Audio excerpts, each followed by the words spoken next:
Slew. In the world of trading, your emotions can be just as powerful as the market itself.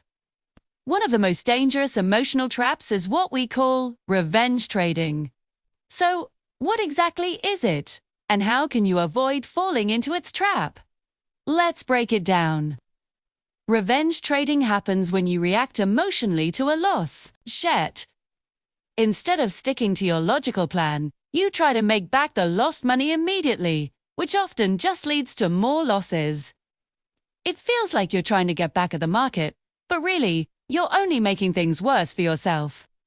Revenge trading isn't always obvious, but there are some early warning signs you can watch for to catch it before it goes too far. One sign is increasing your position size right after a loss. It's that win big mentality to make up for what you just lost. But this usually just leads to even bigger losses. Another sign is entering trades without waiting for your usual setup confirmation. You might be rushing because you feel that urge to recover your money. Don't do it. Or maybe you start trading way faster than usual, as if the speed of your actions can somehow erase the pain of that last trade. This just leads to sloppy, emotional decisions. And a major red flag is if you ever ignore your stop losses or move them further away. At that point, you're letting the market decide your fate instead of sticking to your plan. So, what's the psychological trigger here? It happens when a loss is more than you can emotionally handle. You feel like the market has taken something from you, and your ego kicks in, telling you, I shouldn't be losing like this.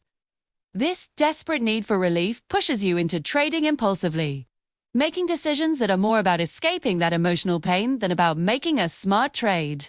So, how can you actually detect revenge trading in the moment? With tools like TradeAware, you can spot these patterns early and take action.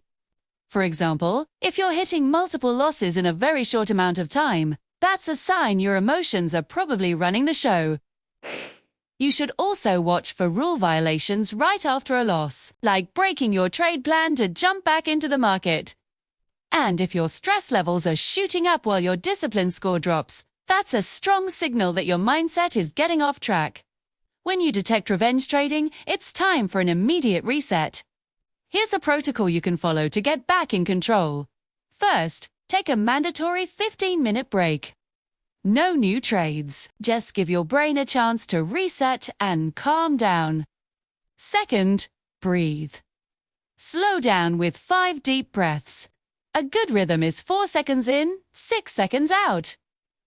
This helps activate your parasympathetic nervous system and calms your emotions. Finally, acknowledge what's happening.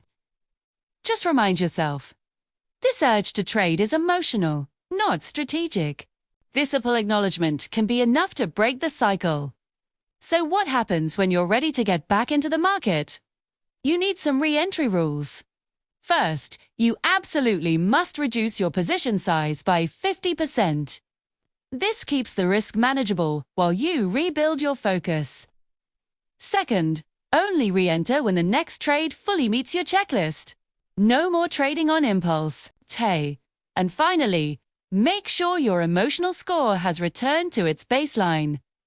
If you're still feeling rattled, it's much better to just wait. Now for the long-term fixes to prevent revenge trading from happening in the first place. Set a lower max daily loss. This helps reduce the emotional pressure when you're getting close to your limit. Balls. Cap the number of trades you make per session. This forces you to stay disciplined and avoid overtrading. And a big one. If you break 2 of your own rules in a single session, it's time to close the platform and walk away. Sometimes, the best decision you can make is no decision at all. Remember, revenge trading is dangerous for both your emotions and your wallet. BI. Recognizing the signs, pausing to reset, and sticking to your re-entry rules, you can avoid this pitfall and stay on track to becoming a more disciplined trader. Stay strategic, stay calm, and most importantly, stay in control. If you found this video helpful, don't forget to like and subscribe for more tips on mastering your trading psychology. Until next time, trade wisely.